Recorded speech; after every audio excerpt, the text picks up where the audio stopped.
Fala, gente! Estão abrindo mais uma vez as portas do nosso podcast semanal, o podcast Casa do Garay, um podcast que não é meu, um podcast que não é seu, porque ele é nosso. E hoje eu estou abrindo mais uma vez o quadro Saúde e Bem-Estar, onde a gente dá uma pincelada em todas as áreas da saúde. Eu trouxe ela, né? Já é minha amiga, já é sócia aqui do podcast, doutora Fabrícia Meneghini, psiquiatra num nível hard, que eu adoro conversar contigo. Obrigado por ter aceito mais uma vez o meu convite de estar aqui no nosso podcast, Fabrícia. Obrigada a você, adoro estar aqui, muito bom estar aqui. Você já é sócia. Mais uma vez, muito bom. Que maravilha! Agora com estúdio novo. Gostou do estúdio novo? Adorei, maravilhoso. Estúdio Seu Pod, eu falo aqui eu tô muito chique nesse estúdio, vocês têm que seguir eles lá, tá? É @seupod.cast. Olha a minha canequinha aqui, ó. Já é desde, já tomaram conta que antigamente eu gravava com a minha caneca, agora eu deixo meus convidados e eu já faço comercial deles aqui. Sigam ele lá nas redes sociais, que é o @seupod.cast. Ok? Vamos nós. Hoje o tema, Fabrício, eu achei maravilhoso, porque você sabe que eu tenho 3 filhos, tá vindo meu 4º filho agora aí, ou filha, ainda não sei, mas eu tenho 2 adolescentes em casa, uma já é adulta, e você trouxe o tema adolescentes, né, na psiquiatria. Eu achei cada pergunta aqui, parece que fui eu que fiz para você. Mas antes de tudo, eu queria saber por que você escolheu trabalhar assim com adolescentes e com os pais dos adolescentes? Fala para mim. Então, porque a gente tem percebido, quando eu digo a gente, eu acho que sou eu do lugar do psiquiatra e os psicólogos e os professores e os educadores. Eu acho que a gente tem percebido muito uma dificuldade dos pais de lidar com esse momento de adolescência.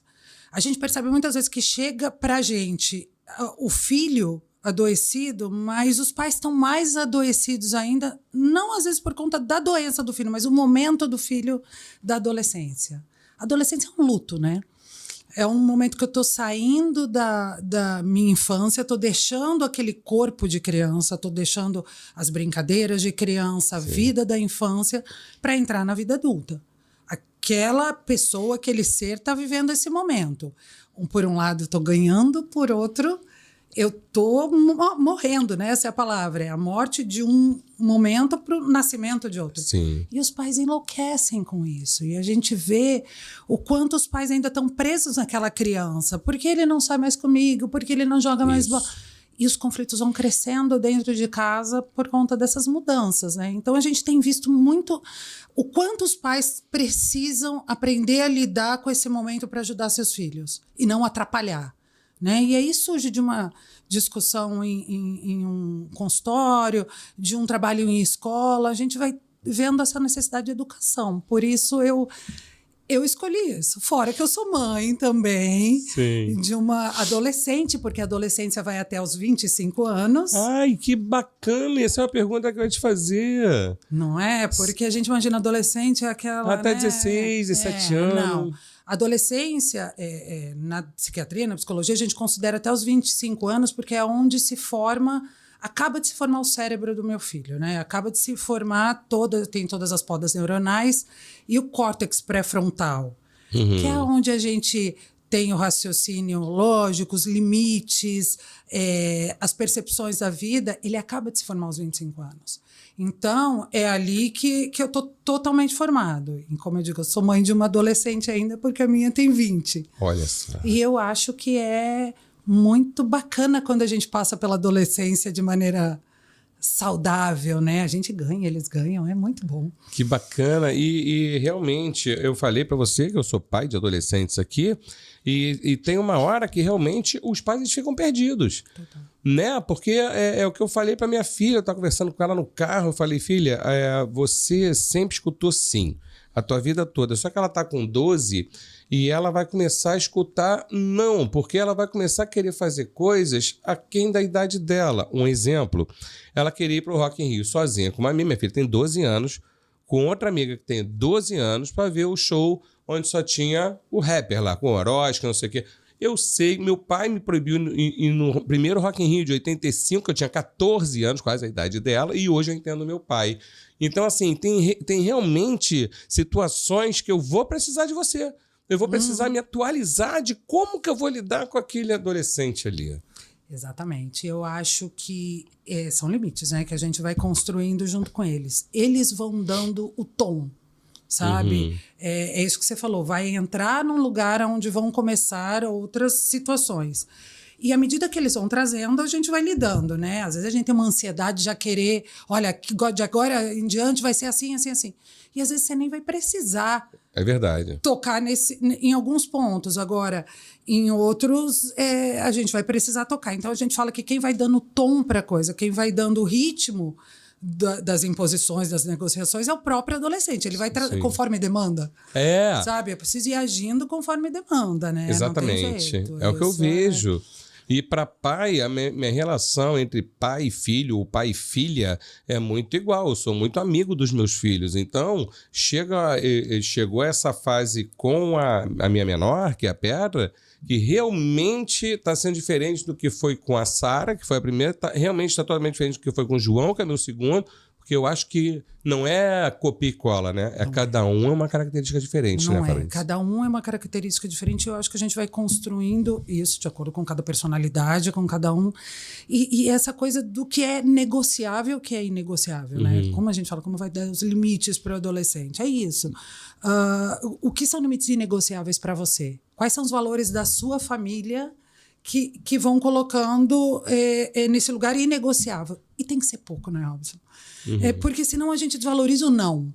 Se a gente começa tudo não pode, porque os pais se confundem, muitos pais, né? A gente vê isso que você falou. O pai da menina entra no lugar do ciúme, de querer proteger demais e de querer proteger mesmo, né? Por amor que a gente faz isso. Então a gente vai se perdendo um pouco nesse lugar. O que são limites inegociáveis? Esses precisam ficar claros para eles, né? E o que são limites negociáveis? O que eu posso aqui aprender com você que eu já posso te deixar fazer? Né? Porque a gente vai aprendendo, você vai sentir um momento que você pode deixar sua filha no Rock in Rio sozinha. Sim. E talvez não seja o mesmo momento do outro filho. Exatamente. Porque a maturidade vai vindo, E né? muda, né? E a gente está num processo evolutivo muito grande. Aconteceu, você falou, uma coisa que pega na cabeça mesmo. Porque a minha filha, ela queria a tatuagem desde 13 anos. Eu falei, não, só quando você tiver a maioridade para você não se arrepender. Meu filho já fez com 16 e a de 25 já reclamou. Eu não podia, ele já pode. E assim você via. Mas é justamente o tempo, né? É o tempo dele. O tempo dele, a gente muda, né? A gente muda. A gente também. Total. Eu tenho uma filha só, então eu falo que se eu fosse mãe hoje, com a maturidade que eu tenho hoje, teria tanta coisa sido diferente. Mesmo com ferramentas da psicologia, com ferramentas da psiquiatria, teria sido diferente. Porque ela foi me ensinando muita coisa, né? Por exemplo, tinha uma coisa muito assim em casa, eu quero sair à noite. Aí eu falava assim, você acha certo você sair tanto? Um exemplo. Isso não é um limite claro para ela. Se eu coloco para ela ter que decidir alguma coisa porque eu não consigo colocar o limite, esse papel é meu. O limite, claro, é meu. Filha, você pode sair de sexta-feira, sábado e domingo até às 5. Aí ficou claro para ela. Sim. Agora, se eu vou deixando os limites soltos para que eles decidam e tenham bom senso, eles não têm. Não vão ter. A gente fala que os pais precisam emprestar o córtex pré-frontal para o filho até os 25 anos. Eles não têm ainda. Sensacional. Né? Como é que eu vou? Ele não sabe que é demais sair num domingo à noite. Ela falava, mas o que tem? É domingo. Cara, domingo é dia de estar em casa, porque segunda você tem que estar bem. Sim. Mas essa percepção eles vão tendo com o tempo, né? Aí que entra a maturidade. A gente vai aprendendo tudo. Com eles. Né? E dá um medo, Fabrícia. Sabe o que mais me dá medo? Porque como eu sempre fui o pai do sim, não que a mãe tenha sido a mãe do não, tá? Mas a mãe, ela fala mais não do que o pai. Eu acho que isso é normal. Foi com meus pais, foi com os seus, né? Pelo convívio e tudo mais. Mas eu tenho muito medo de mudar essa admiração que ela tem pelo pai do sim, entrando esse pai do não pelas circunstâncias. Você tá entendendo o que eu tô falando? E vai, assim, não que vai perder a admiração por você, mas a relação que eles têm quando são filhos é muito diferente da relação que eles têm quando são filhos crianças e quando são filhos adolescentes. E eu acho que esse é o desespero dos pais, sabe? Porque ele não gosta mais de mim, ele não faz mais questão da minha opinião, não vai fazer. Ele não faz mais questão da minha companhia, ele não faz... não faz questão porque a adolescência é uma fase de pertencimento. Ele quer pertencer ao grupo. Exatamente. O que o pai e a mãe falam é besteira. E a gente precisa acolher isso, ao invés de criticar, sabe? Agora você só ouve o que seus amigos falam. Que tal se a gente se aproximar mais desses amigos? Que tal se esses amigos gostarem de estar eventualmente com a gente? Porque a gente também não vai... Claro. Pô, minha mãe quer estar sempre junto, meu pai quer estar sempre junto. Não dá, isso. né? Mas uma vez ou outra ali. Isso, e que os amigos tenham esse prazer de estar com a gente, né? Até terminar a infância, a gente determina quem serão os amigos, né? Sim. São os filhos dos seus amigos, Exatamente. ou são os amigos da escola, ou aquela amiga que é mais educadinha. E eles vão. Eles vão. Até um determinado momento. A adolescência acabou isso, porque eu vou escolher os meus amigos agora. Sim. Então, talvez a gente olhar sabe, com curiosidade, deixa eu ver aqui quem são seus amigos, filha, né? Traz aqui em casa. Não criticar, e às vezes não é aquilo que você queria. Pois né? Mas é aquilo que é. E como é que a minha filha está se construindo? Se ela escolheu se relacionar com este adolescente, é porque algo dentro dela se conecta ali. Eu preciso olhar para isso, ao invés de, não, esse adolescente não. Sim. A terapeuta da minha filha falava muito assim para mim, numa época que eu acho muito sábio isso. Tinha uma amiga que era uma amiga que eu não achava a melhor companhia para minha filha naquele momento. E ela falava muito assim para mim, que bom que agora, que ela é uma adolescente, uma pré-adolescente, ela tem essa amiga que não é tão legal aos seus olhos para você direcionar desse contorno, porque lá na frente ela vai ter pessoas não tão legais na vida dela sim. e você não vai estar lá. Então, as más companhias são muito bem-vindas. São necessárias também, são super bem-vindas, né? Que venham para a gente poder ensinar e conversar. O que você acha, filha, desse comportamento desse seu amigo, né? É legal ir construindo isso com ele. Olha, que bacana. Eu já estou aprendendo contigo aqui. Você está vendo como é que eu falei? Essas perguntas foi eu que fiz. Não é possível aqui, né? Sensacionais aqui. E a gente está falando justamente dessa fase... que nem eu falei, né? Eu era o pai do sim, vou começar a ser o pai do não em algumas circunstâncias e eu acho que o nome disso é dar limite, né? É saber dar limite. E você falou tudo para mim agora. Agora, como é que um pai ou como é que uma mãe vai saber até onde ele pode ir no limite desse adolescente?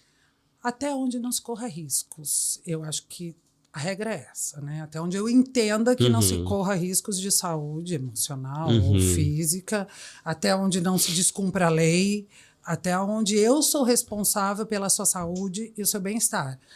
Não pode não deixar, não pode não ir na escola. Sim. Não pode pegar o carro com uma idade que ainda não é legal. Agora... pode sair à noite? Não pode? Quanto pode? Eu acho que é isso que a gente falou. Você vai sentindo o quanto você pode. E às vezes a gente vai errar. E que legal quando a gente passa do limite e fala... Eu tô deixando todo dia sair, eu vejo que o adolescente está passando. Eu vou ter que rever esse limite. E eu vou ter que chegar para ele e falar, eu errei quando eu te dei limite demais. Eu não tive a percepção de que você ainda não estava preparado para isso. Porque essa percepção é nossa. Eu não tive essa percepção, então deixa eu aqui reformular isso com você. Estuda, senta com o adolescente, como ficaria bom? O que você acha? Se você fosse pai, o que você faria? Porque faz o adolescente pensar. Se a gente chega e fala, não, porque agora não pode, assim, eles ficam bravos. Claro. E aí eles vão querer transpor os limites, claro. Sim, né? nós já fomos adolescentes. Né? Não é? Claro. Então, e construindo esse lugar dos limites junto com eles e saber, né? Eu acho que o básico é o que é valor e o que é negociável dentro da tua casa, da tua família, dos teus limites, que é diferente para cada um. Sim, e esse assunto que você tocou também dos amigos, como lidar com os novos amigos, também, olha como é que é uma transposição mesmo, né? Porque você levava os teus filhos para os amigos dos seus amigos e quando ele começa a ter os amigos dele, você não tem o hábito de chamar os amigos dele. Isso é fundamental. Assim, que nem minha filha, ela sempre tem uma amiga chamada Laura. E, naturalmente, ela começou a gostar de rap, começou a gostar de outra coisa. Eu falei, pô, chama a tua amiga aqui. E, naturalmente, eu conheci A Laura viu. Deixa eu ouvir esse rap aqui com vocês, né? Conheci os pais dela e tudo mais. E não é difícil, né? Se você tem essa abertura, eu acho que a resposta é justamente essa.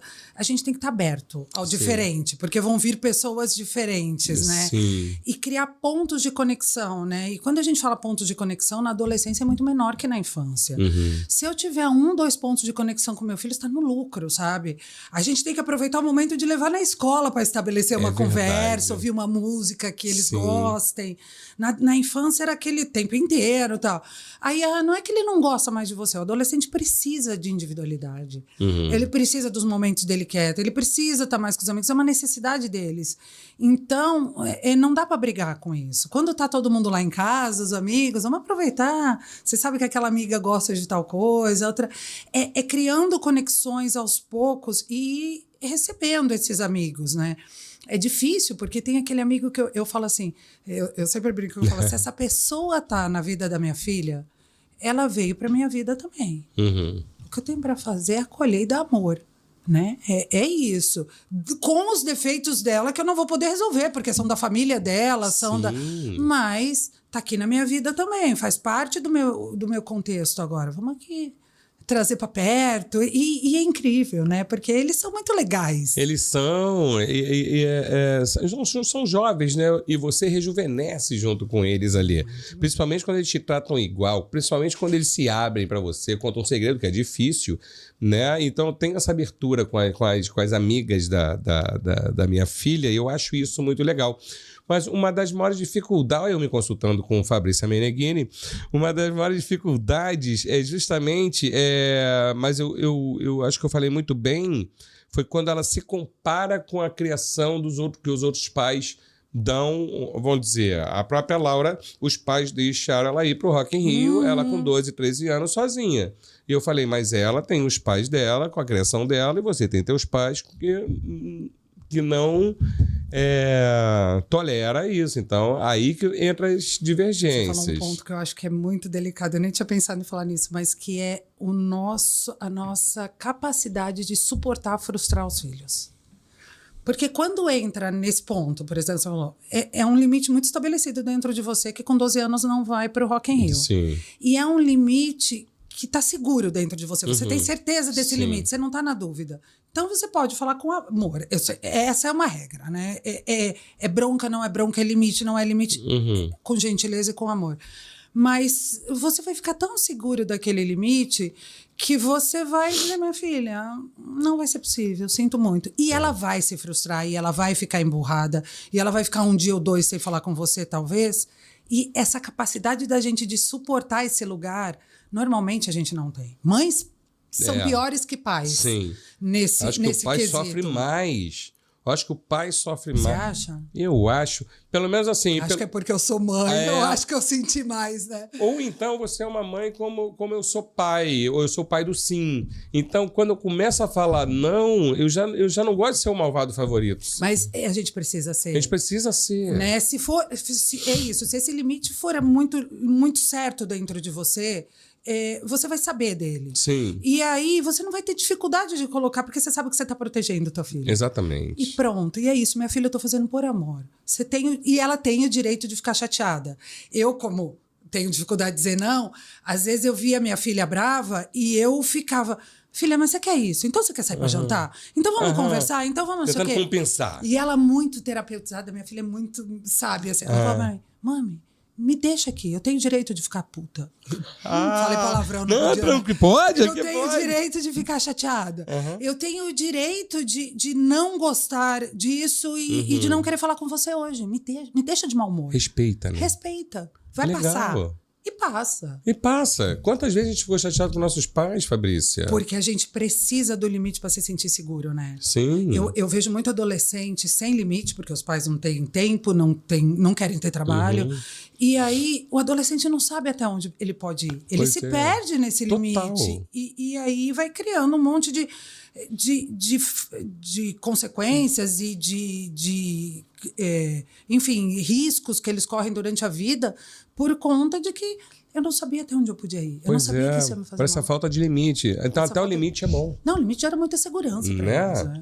Eu lembrei do meu limite do Rock in Rio e usei o meu limite no Rock in Rio, pela minha criação que eu tive, e falei para ela, se eu pudesse voltar atrás, eu não teria ido naquele Rock in Rio, de novo, porque eu sei o quão risco eu ia correr ali. E a tatuagem você já foi mais flexível. Eu já fui mais flexível. Porque você sentiu que podia ser, né? é isso, né? A evolução ali, né? Eu tô adorando esse papo contigo. Eu vou ficar aqui até pela semana toda.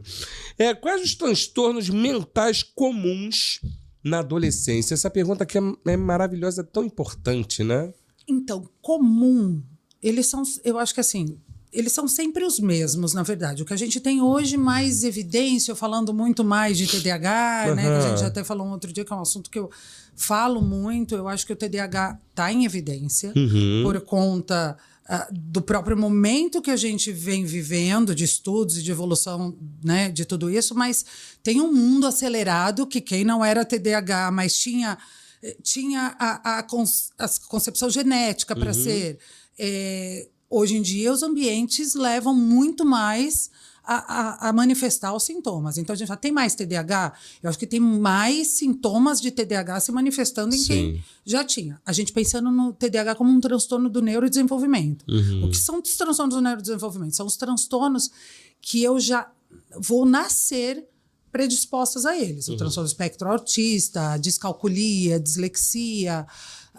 por exemplo, uma disfunção intelectual, onde eu tenho, né, um intelecto mais rebaixado. Essas são condições que a gente já nasce com elas. Então, na adolescência, elas se manifestam muito, algumas na infância, né? A gente pega aquelas crianças que têm a coisa mais evidente, algumas na infância, mas na adolescência eles estão lendo mais, escrevendo mais, a escola está exigindo mais. Então, elas se manifestam mais, eu acho.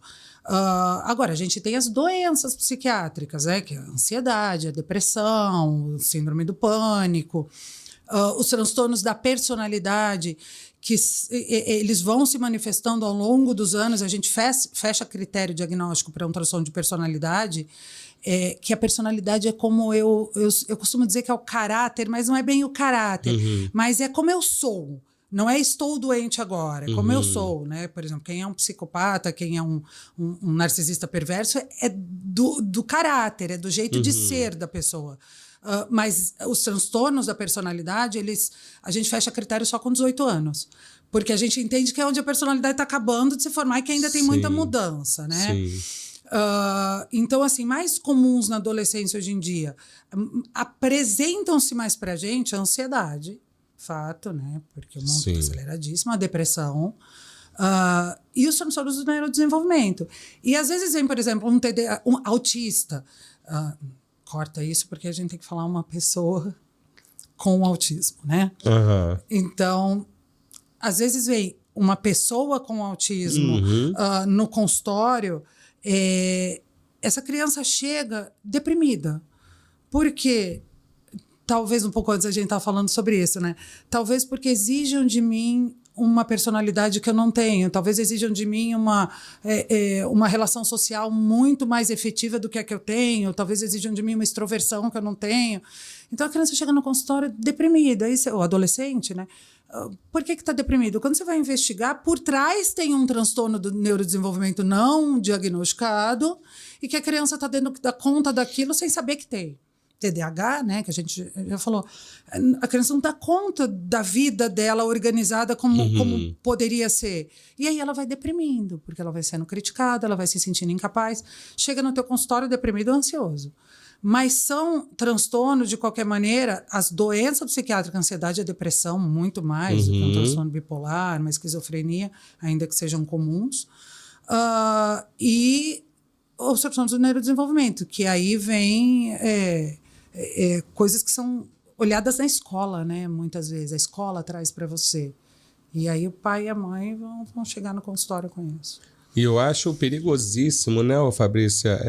Principalmente a ansiedade, né, que acaba se tornando uma depressão nessa idade. Já é horrível em todas as idades, mas eu acho que na adolescência, eu acho que há uma potencialização de tudo, né? Aí que vem o perigo, né? Muito. Eu acho que a adolescência é um período de muita intensidade. E aí tudo as experimentações, não é via de regra, né? A gente vai falar, mas o meu filho não é assim. E até a gente precisa olhar com carinho se ele não for. Sim. Se ele não quiser pular algumas etapas, infringir algumas regras, né? Assim, é próprio da adolescência a experimentação. Experienciar, que eu ia falar, né? É próprio querer pertencer. Então, são as curiosidades, que ele sempre foi tolhido dentro dos limites dentro que nós dos falamos limites. aqui, e que ele está perdendo os limites e às vezes ele se perde também. Ele se perde. Então, assim, essa fase é intensa por si só, né? Os hormônios modificando o meu corpo, os desejos, os impulsos. Imagina que é assim, uma fase onde os hormônios estão me deixando mais impulsivo, mas o meu córtex pré-frontal não funciona como freio ainda. Pois é. Então, eu vou e não tem limite, né? É uma fase muito mais intensa mesmo, eu acho. E eu acho que a gente precisa estar ligado nisso e ir mostrando para eles, né? Conversando. É claro que às vezes vai existir um momento de um não e não tem mais discussão, você está se pondo em risco. Mas é uma fase muito mais intensa, sem dúvida alguma. E tem um momento também, eu tô te falando, eu não tô botando capa, quem me conhece aqui, sabe que pai que sou eu, amigo pra caramba dos meus filhos, mas tem uma hora que eu acho que eles preferem, vamos falar assim, mesmo tendo um pai amigo, aberto para qualquer assunto, mas eles não conseguem mais se abrir com aquele pai. Não. Tem que ser uma pessoa neutra. Um amigo ou um profissional, não é isso, Fabrícia? Eu acho que tem muitos momentos que eles não querem decepcionar a gente também. Pode ser Eles não isso. querem preocupar a gente. Depende. E tem outros que não se sentem mais abertos mesmo. Por exemplo, a sexualidade. Eu brinco em casa, eu tenho uma especialização em sexualidade, eu falo desse tema muito abertamente. Então, os amigos da minha filha, as amigas, né? Em muitos momentos vinham em casa me procurar para falar disso. Olha que bacana. E ela, muitas vezes, teve a restrição dela de falar sobre esse assunto, né? E por mais natural que eu possa falar, eu sou mãe. Sim. Então, tem um limite, um pudor, Exato. né? Eu não posso falar tudo isso para minha mãe. Ou tem coisas que eles sabem que a gente vai ficar... não é nem decepcionados a palavra, eu não gosto muito dessa palavra, mas tem coisas que eles sabem que a gente não espera, que a gente não gostaria que corressem esse risco. Vai falar para o pai e mamãe? Não vai. Não vai. Então, que tenha um lugar seguro. Eu acho assim, eu defendo a terapia com unhas e dentes, eu acho que tenha um lugar seguro, um espaço seguro, além dos amigos, onde você possa falar. Né? E quanto mais a gente for aberto a todos os assuntos em casa, eu acho que mais eles vão trazer. Claro. Quanto mais eles vão entendendo, acho que é muito por aí, quanto mais eles vão entendendo que fale eu o que falar para os meus pais, eu vou ser acolhido. Não é que eu não vou ser contrariado ou tolhido, né? Não, sim. Mas eu não vou ser julgado, sabe? Tipo, ok, filho, você fez isso, não foi legal, a gente está entendendo aqui que não foi legal, e como pode ser diferente? É diferente de você não podia ter feito isso, que coisa horrorosa. Então, eles vão percebendo que vão podendo falar também, né? Assim, é muito boa. Engraçado, você falou uma frase que eu usei para minha filha, que eu falei para ela, por mais errado que você acha que você tem agido, fala comigo, fala com a tua mãe, que nós vamos tentar resolver juntos, mas tem esse papo, não fala mais com ninguém. Fala com a gente aqui que a gente vai tentar, mas mesmo assim eu acho que não. Eu acho que tem um limite, né, disso. Assim, a gente espera que fale pelo menos as coisas que são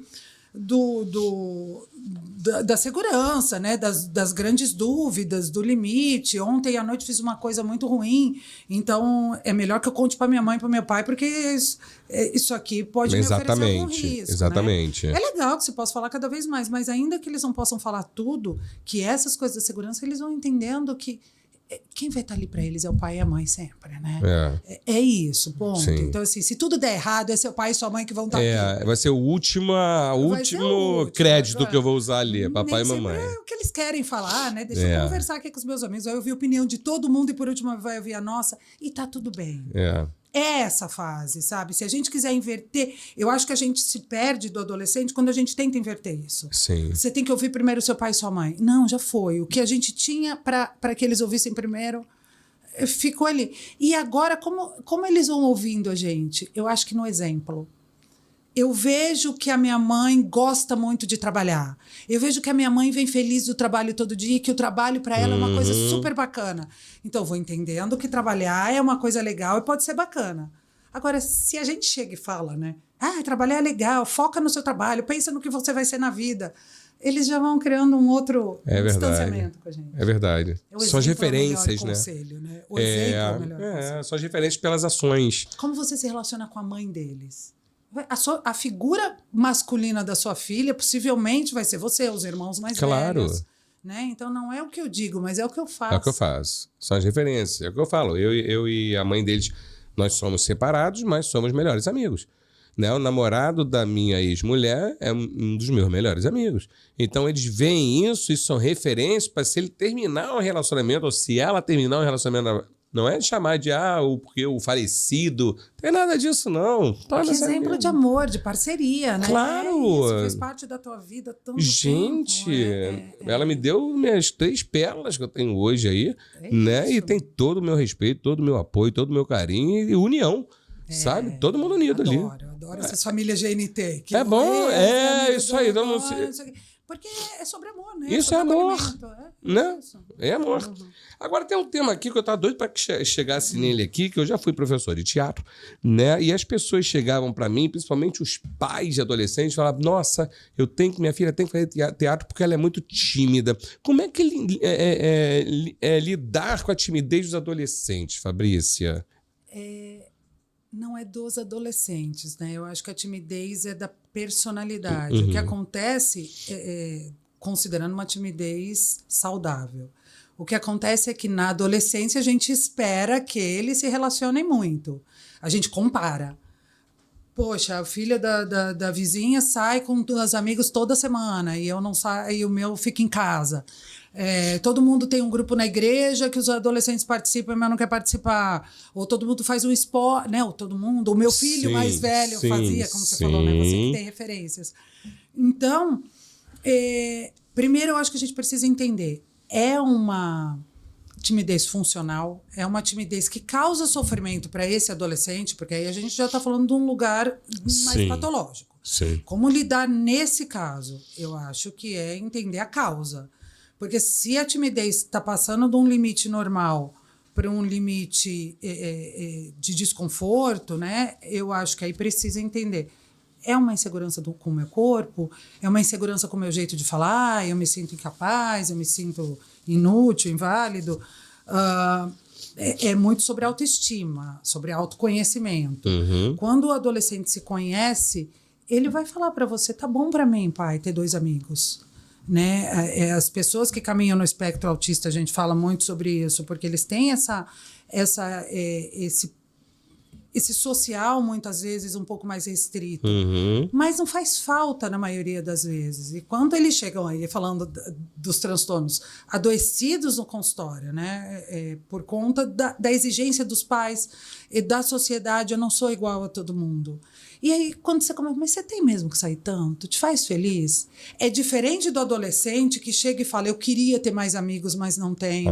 Eu não sou chamado para as festas e eu gostaria de ser.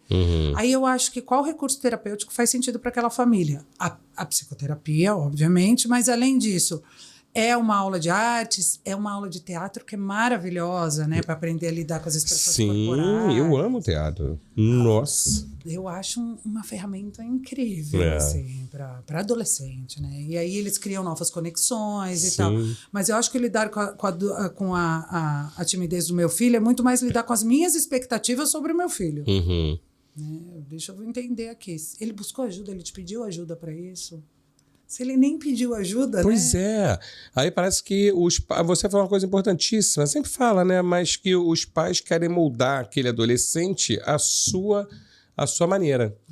Ele não é uma massinha, né? Parece que ele é aquilo. Eu tenho um único irmão de sangue, que é o Rover, e ele nunca foi de noite. Eu sempre fui de noite. Ele nunca bebeu, eu sempre bebi. Ele nunca fumou, eu já fumei. Eu gostava de noite, ele gostava do dia. Ele gostava de esporte, eu não. Olha só, mesmo pai, mesma mãe, mesma criação.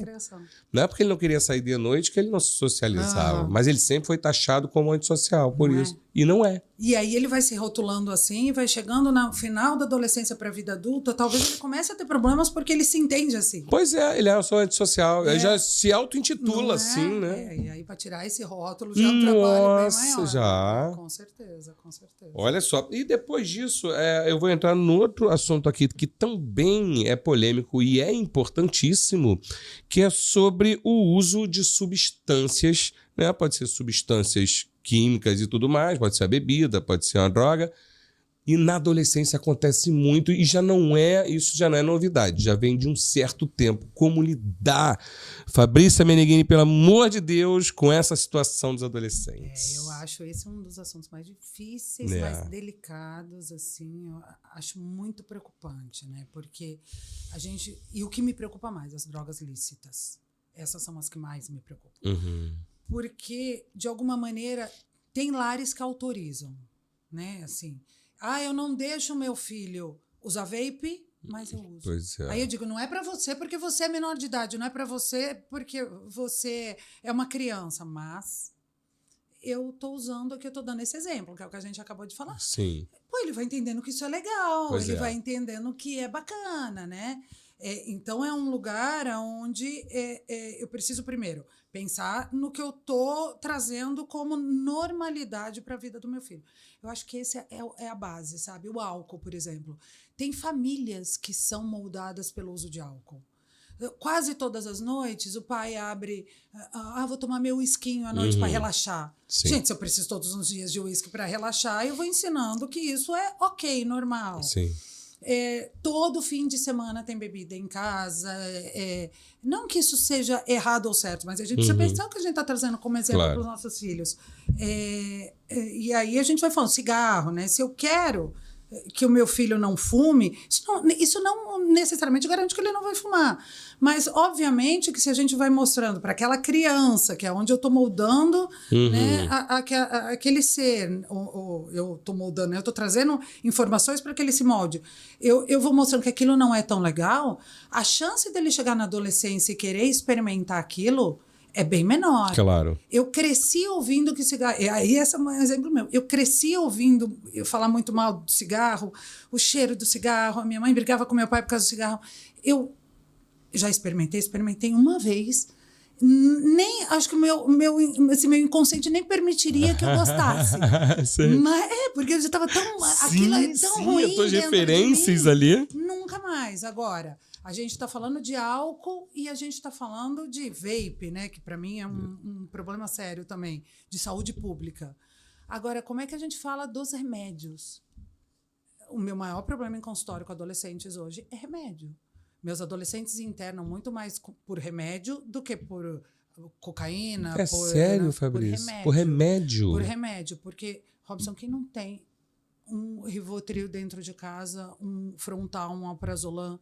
Quantas famílias você conhece que, se você for conversar e forem muito próximas, normal. Não tem? Minha avó tem. Quando eu fico muito nervosa, eu tomo aqui, mas é só quando eu tô nervosa. Isso, mas tem. Meu pai, que é empresário, toma quando ele tem reunião, porque ele tá muito nervoso, o Rivotril. E, de novo, a gente está normalizando uma coisa que, primeiro, tem efeitos colaterais enormes. Segundo, causa uma dependência muito maior do que a grande maioria das drogas. E a gente está usando. Só que eles vão na farmácia, a farmácia vende sem receita hoje em dia. Então, não vou usar. Pois é. Né? E vou usar. E aí eles começam a misturar com álcool, eles começam a misturar, eles fazem os coquetéis que as músicas cantam isso, os rappers. Sim, né? Eles vêm trazendo isso como um lugar de autonomia, um lugar legal de experimentação, que, assim, quando a gente... Eu falo muito sobre isso, não é contra esta ou aquele tipo de música ou aquele tipo de arte, mas é como eu transmito isso. Se eu falar sobre isso, dizendo que isso é muito legal e que melhora a minha vida, eu vou estar ensinando aqui, eu falando para um monte de adolescentes que são meus fãs, tal, que aquilo é legal. Né? E aí eu vou abrir mais ainda.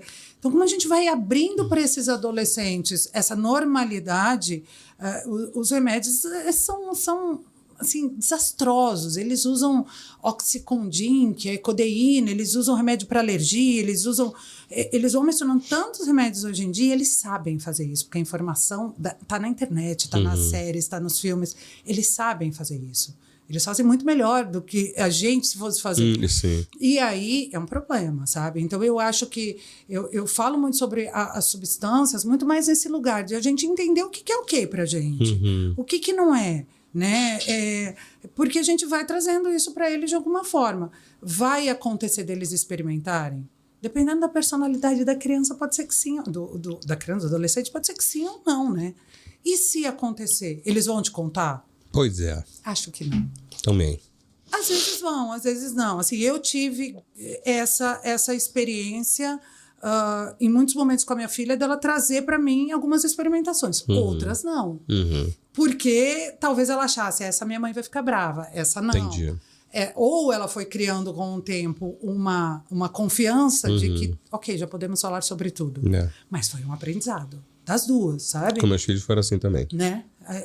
As primeiras vezes sempre são mais difíceis. E você tem que encarar tudo numa boa, que eu sempre fui o pai amigo e tudo mais, você escuta e tudo mais. Ali, às vezes eu estava apavorado, mas eu mantinha e falava. Uma cara de paisagem. E depois eu falava tudo que eu achava. Cuidado com isso, que é isso, e já passei por isso também, isso. E assim você vai, mas imputando na cabeça que aquilo não é mais para fazer. E como é legal quando você pode falar de você, né? Assim, se vulnerabilizar, Sim. criar uma conexão. Eu sei o que é isso. Eu já passei por isso passei por também. Essa dúvida. Eu já isso passei por isso aqui, eu já também. E para mim foi assim. Isso não quer dizer que para você vai ser. Exatamente. Eu já tive algumas situações assim de dizer muito isso para minha filha. Ela, eu quero fazer tal coisa. Eu dizia, para mim foi assim. Às vezes eu digo para mim foi bom, às vezes eu digo para mim foi ruim, dependendo do que for que a gente tá falando, né? Não só de substâncias. Sim. Mas para mim foi bom, para mim foi ruim. Como vai ser para você, eu não sei. O que eu posso te dizer é a minha experiência diante disso. E aí você escolhe. Aí é isso, né? E eles vão escolher. Então, criando esse lugar. Agora, depois que já está ali, já está fazendo uso, por exemplo, dos remédios, já criou uma dependência e muda tudo. Aí, né? Porque aí a gente vai ter que pensar em internação, a gente vai ter que pensar em muita medicação. Sim. Aí já é mais difícil. Aí já é outro patamar, né? A gente avança. Já é um outro assunto para outro dia. Já é um outro assunto para outro dia. E a gente falou em depressão, a gente falou na ansiedade. E eu vejo muitos adolescentes, eu não sei como é que está hoje, é uma pergunta minha agora, adolescentes que se cortam, que se mutilam, que falam em se matar, coisa assim pesada. Ainda tem. Cara, esse tema é muito importante também, porque, aliás, né, falando de adolescência, mas assim, acho que é em alta, vamos dizer assim, está na moda, porque, de novo, se fala mais, se tem mais acesso a informações boas e ruins. Então, eu me lembro isso, sei lá, talvez há 10 anos atrás, quando surgiu um joguinho da baleia azul. Eu lembro, claro, passei por toda essa fase. Né? Horroroso, horrível. Horroroso, horrível. E a partir daí, quantas outras coisas não surgiram nesse lugar? Então, hoje, eu tenho um grupo aqui, eu me corto, e você também? Eu sempre falo para os meus adolescentes, vamos buscar informação na internet, vamos, claro. Mas vamos ver o que é essa informação, quem é que está falando, vamos se certificar. Porque eu preciso entender que aquilo ali pode ser um meio de me ajudar a sair, mas pode ser um meio de me ajudar a afundar mais. E aí, o que é o cortar-se, né? Possivelmente existe um momento patológico passando pela vida daquele adolescente, não necessariamente está deprimido, não necessariamente é um transtorno de personalidade borderline, que é um tipo de transtorno onde a gente tem mais tendências a essa vulnerabilidade emocional. E aí a gente já vai falando, eu sou border, né? Virou moda. Eu sou border, tem isso mesmo. Transtorno de personalidade borderline é uma doença, é um transtorno que tem critérios diagnósticos. Não é só porque eu me corto que eu sou border. Mas o cortar-se virou um recurso. Então, quando eu não ofereço para aquele adolescente outros recursos para a vida, ele vai buscar nos que ele acha, no que a amiga faz.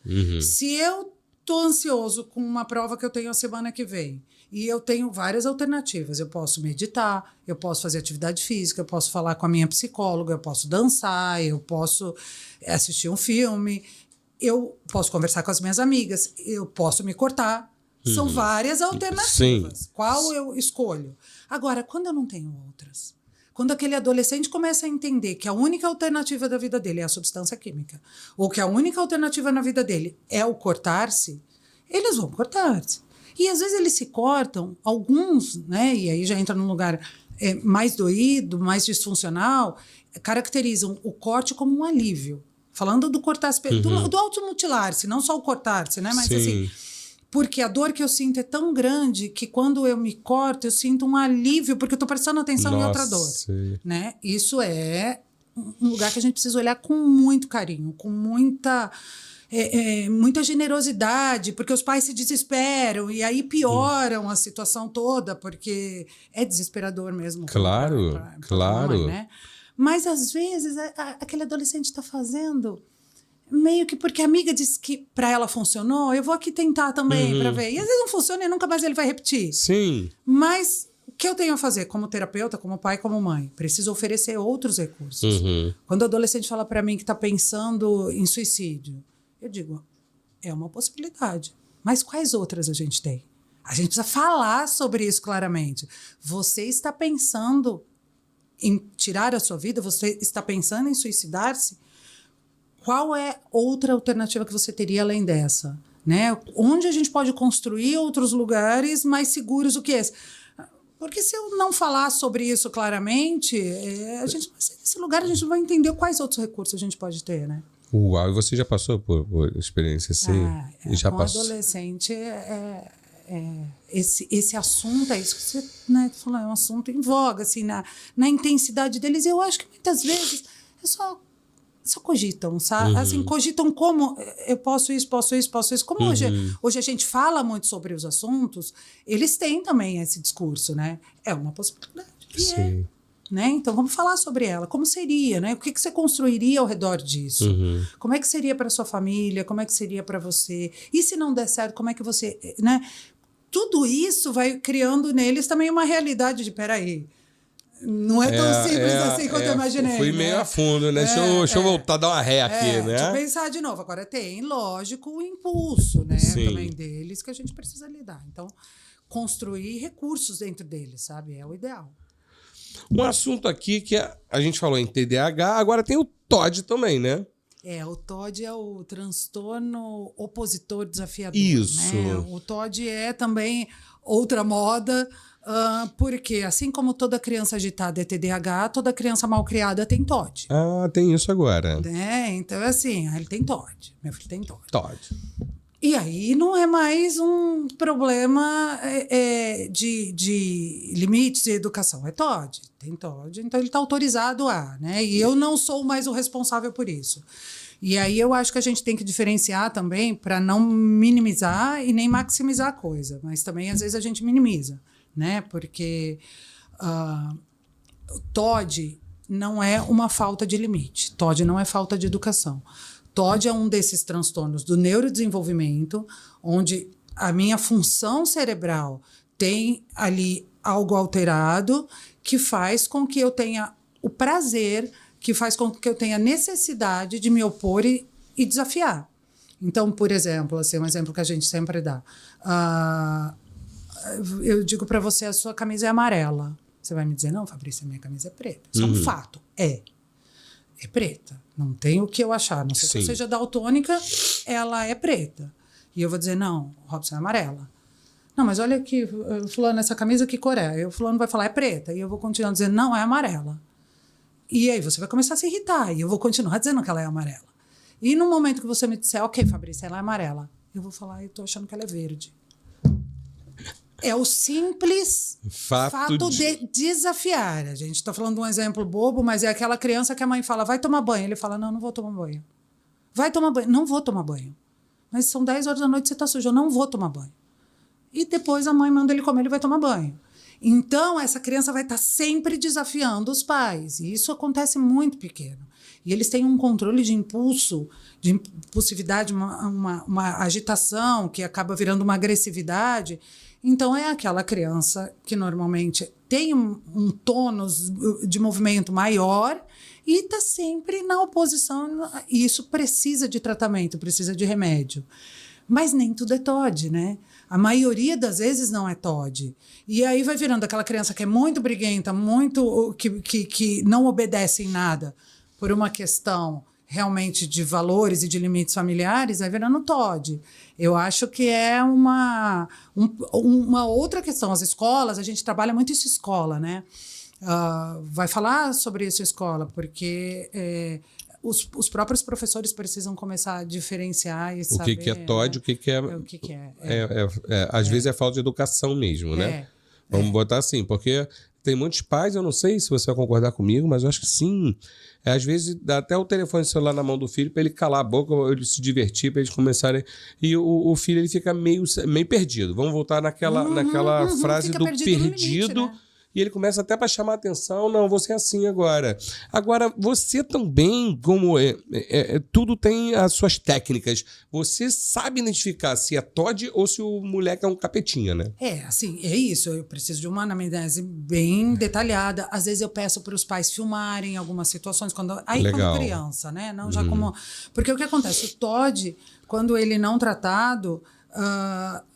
é possível que ele vire na adolescência e na vida adulta o que a gente chama de transtorno de conduta.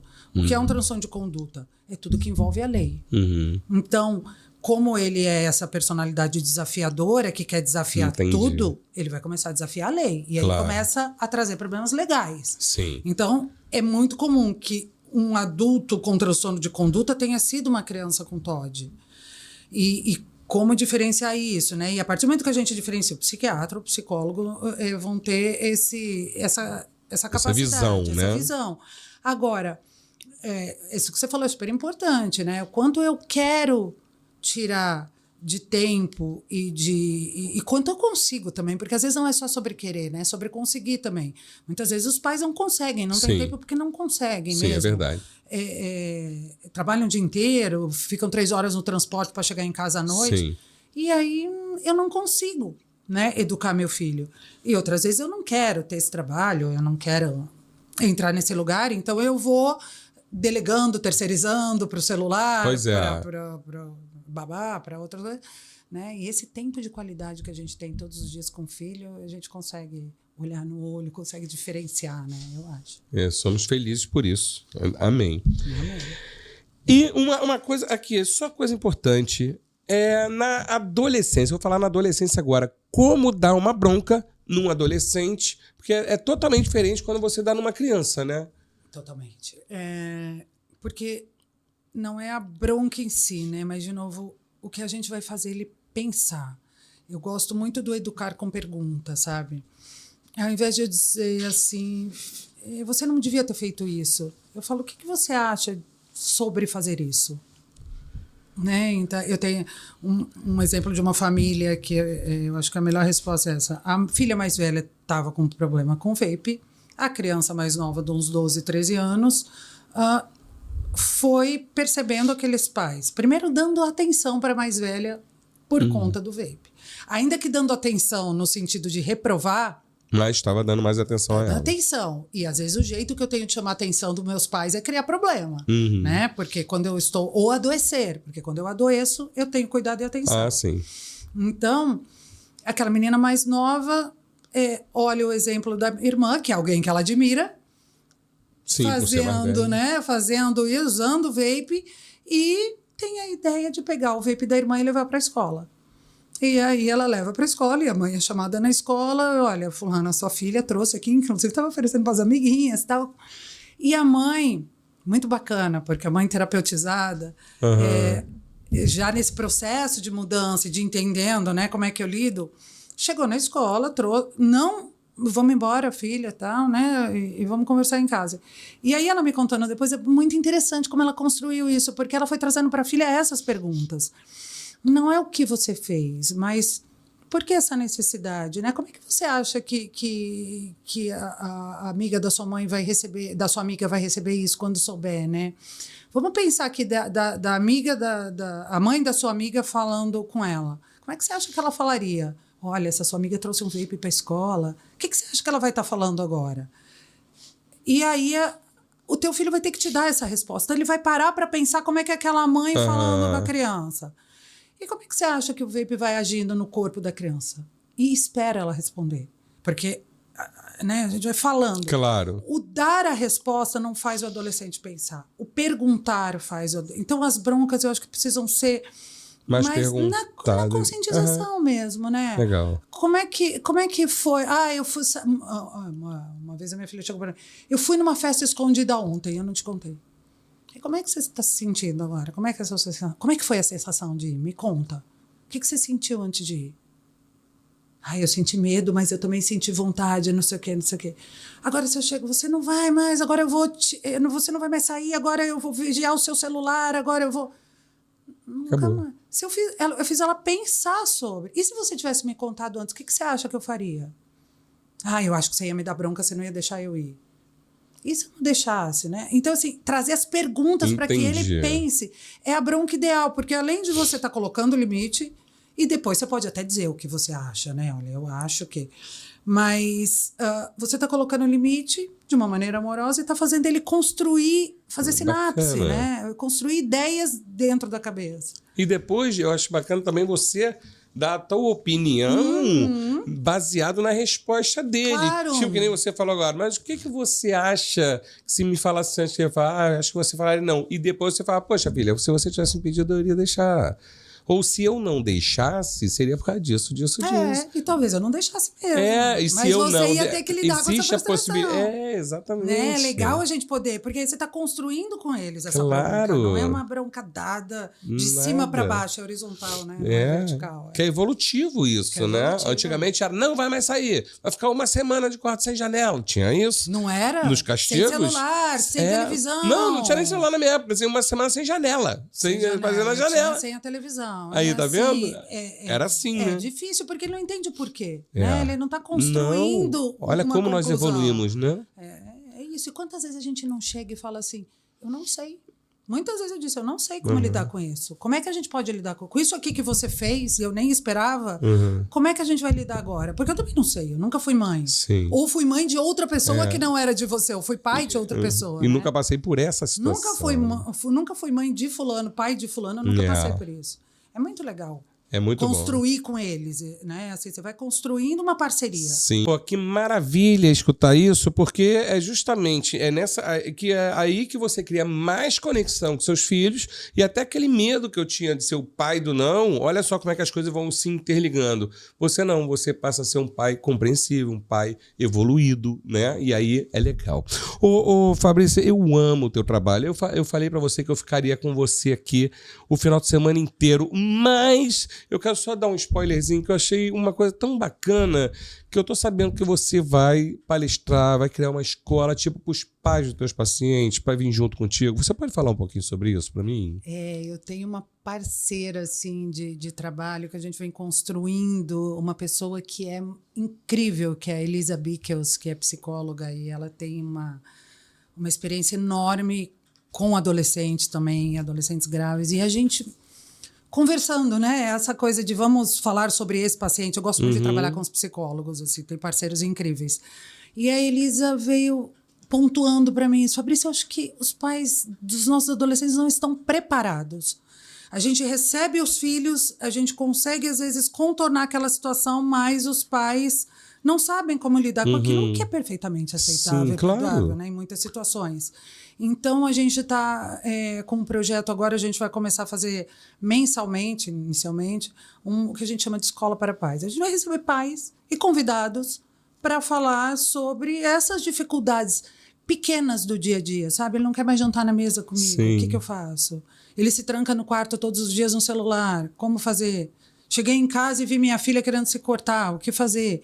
Né? Então, E a troca, né? A gente vai trazer pessoas que sabem sobre cada assunto, mas a troca, a experiência de um, de outro, Que né? bacana. Vai criando esse espaço. Vai ser bem legal, a gente está bem animado com E isso. as pessoas como eu já estou interessado, que se interessarem, como é que faz assim? Pô, eu quero participar dessas reuniões. Como é que elas fazem? O nosso Instagram, né? Eu acho que entrar em contato no meu Instagram, que é DRA, doutora Fabrícia Meneghini. E eu acho que a partir dali mesmo a gente vai divulgar. A gente ainda não divulgou. Aqui que eu estou falando de primeira. Não, isso aqui é só um spoiler. Mas é isso. Entrar em contato ali no meu Instagram, o da Elisa também, Elisa Bickel.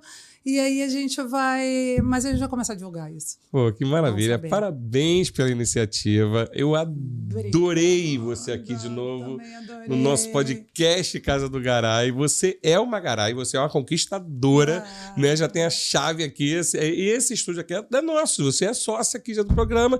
E eu espero que você volte aqui com mais assuntos, com esse teu projeto já bombando, e vamos falar de mais coisas aqui de psiquiatria. Vamos, obrigada. Hoje é um dia muito, muito legal para mim, muito especial. E eu quero dizer aqui que a minha filha passou na USP hoje. Aê! Então, estou aqui comemorando o sucesso dela, falando de adolescentes e falando sobre educação. Eu acho que foi, assim, um dia de...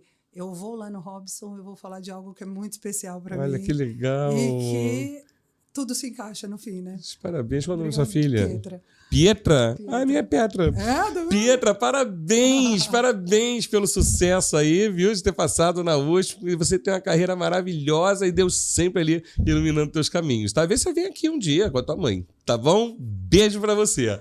Obrigado, meu amor. Obrigada. E até o próximo episódio junto contigo, hein? Minha sócia. Obrigada. Gente, agradeço a vocês também pela moral que vocês sempre estão nos dando, não só aqui no YouTube, mas no TikTok, no Kawaii, no Facebook, no Instagram, nas nossas redes sociais. Já somos mais de 10 mil seguidores orgânicos e cada vez crescendo mais. E ainda vamos fazer um ano, hein?